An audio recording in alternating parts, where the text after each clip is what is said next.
क्या ट्रम्प दुनिया का सबसे शक्तिशाली ग्रुप C5 बनाना चाहते हैं? इन दिनों पूरे विश्व मीडिया में ये बड़ी चर्चा बहुत जोरों शोरों से चल रही है कि अमेरिका एक C5 यानी कोर 5 नाम का एक 5 दुनिया के सबसे शक्तिशाली, प्रभावशाली और आबादी वाले देशों का समूह बनाना चाहता है। तो क्या है इस ग्रुप में?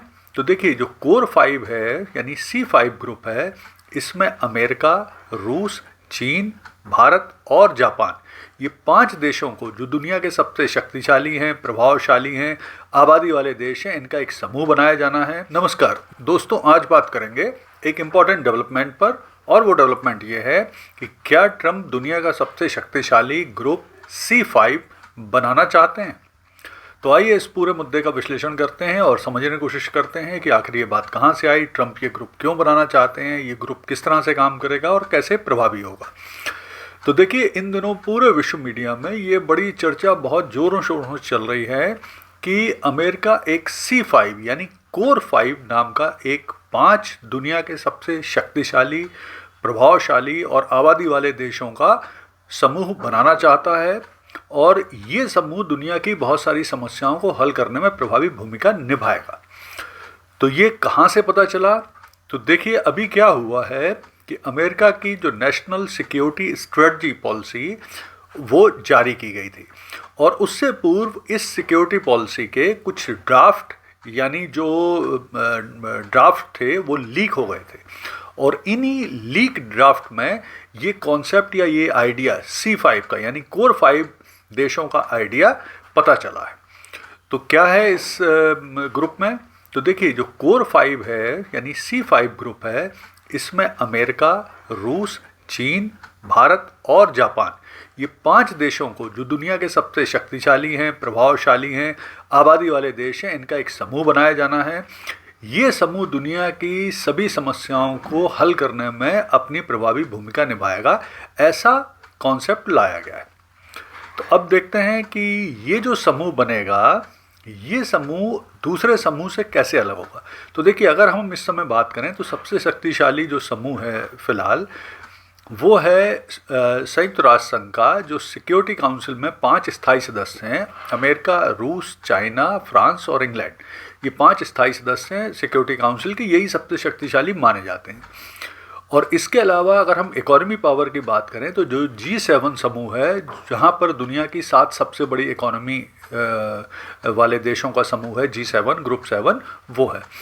लेकिन जो ये कोर 5 ग्रुप का जो कॉन्सेप्ट लाया गया है, आइडिया लाया गया है, इसमें दुनिया के टॉप 5 मिलिट्री की दृष्टि से, आबादी की दृष्टि से, प्रभाव की दृष्टि से देशों को शामिल किया गया है, जिनकी बात दुनिया सुनती है और जिनकी बात का प्रभाव दुनिया में पड़ेगा। तो इस तरह से इसे बनाया गया।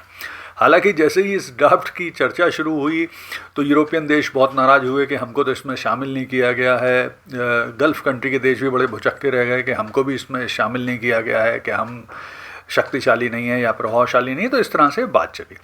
और यहाँ पर एक चीज़ और ध्यान रखें कि जो ट्रम्प हैं वो वाकई इस ग्रुप में इंटरेस्टेड हैं, क्योंकि इस जो लीक ड्राफ्ट है इसमें स्पष्ट रूप से बताया गया है कि ये जो ग्रुप है, ये इसके क्या उद्देश्य होंगे। तो उद्देश्य इसके होंगे अंतर्राष्ट्रीय शांति की स्थापना, अंतर्राष्ट्रीय सुरक्षा की स्थापना, मध्य पूर्व की जो समस्या हैं उन्हें सॉल्व करना, इसके अलावा दुनिया में आर्थिक संतुलन बनाना, और इसके साथ साथ इसमें पहली समस्या का हल भी बताया, मतलब पहली समस्या को भी रखा गया था कि पहली समस्या ये ग्रुप कौन सी हल करेगा। तो वो पहली समस्या थी कि जो इजराइल और सऊदी अरब के बीच में प्रॉब्लम है उसे दूर करना इसकी पहली प्रायोरिटी होगा, और इसके बाद दुनिया की जो और दूसरी समस्याएं हैं उन पर डिस्कशन किया जाएगा, उन्हें दूर करने के प्रयास होंगे। अब इसमें विशेषज्ञ इस बात को लेकर भी बड़े मतलब आश्चर्यचकित थे कि आखिर जापान को क्यों रखा गया। वो तो इतना प्रभावशाली नहीं है, इतना शक्तिशाली भी नहीं है, मिलिट्री की दृष्टि से भी इतना प्रभावशाली नहीं है, जबकि यूरोप के, गल्फ़ के अन्य कई देश उससे ज़्यादा प्रभावशाली। तो उसको लेकर डिबेट चल रही है। अब हम देखते हैं कि अगर ये ग्रुप वाकई बन जाए तो उससे क्या चेंज होंगे। तो देखिए, दुनिया में जो शक्ति संतुलन है यानी पावर बैलेंस है वो पूरी तरह से बदल सकता है, और वाकई अगर ये ग्रुप बनता है तो दुनिया की कई समस्याएं सॉल्व करने में इस ग्रुप की प्रभावी भूमिका हो सकती है। अब हम देखते हैं कि अगर भारत ये ग्रुप बनता है तो भारत को क्या फ़ायदा है। तो सबसे पहली चीज़ तो ये है कि भारत दुनिया के टॉप 5 शक्तिशाली देशों में शामिल होगा, जिसकी बात सुनी जाएगी। दूसरा है दुनिया की हर महत्वपूर्ण समस्या सुलझाने में भारत की भी एक प्रभावी भूमिका होगी। तीसरी चीज़ ये है कि इस ग्रुप में शामिल अमेरिका, रूस और जो जापान है उससे भारत के बहुत बढ़िया रिलेशन है, तो जो समस्या सॉल्व करने में भारत का जो प्रभाव है वो बढ़ेगा। चाइना के सामने भारत की जो पावर है वो बढ़ जाएगा। इसके अलावा भारत में नए निवेश आएंगे। भारत को जो संयुक्त राष्ट्र संघ की स्थायी सदस्यता है, जो स्थायी सदस्यता के लिए अपना दावा मजबूत करने में आसानी होगी। अब हम बात करते हैं कि क्यों मानेगा विश्व इस ग्रुप की बात, अगर ये ग्रुप बनता है तो देखिए उसके पीछे लॉजिक है कि विश्व जनसंख्या का 45% इस ग्रुप के पास होगा। विश्व में 55 से 60% जीडीपी इसी ग्रुप की है। दुनिया में ये ग्रुप दुनिया के टॉप 4 मिलिट्री पावर में है, अमेरिका, चीन, भारत और रूस। इसके अलावा दुनिया की जो प्रमुख टेक्नोलॉजी है, दुनिया के जो प्रमुख खनिज संसाधन है, दुनिया के जो प्रमुख ऊर्जा संसाधन है, वो भी इस ग्रुप के पास है। यानी ये इतना प्रभावशाली कि इसकी बात मानने के लिए पूरा विश्व मजबूर होगा ही होगा।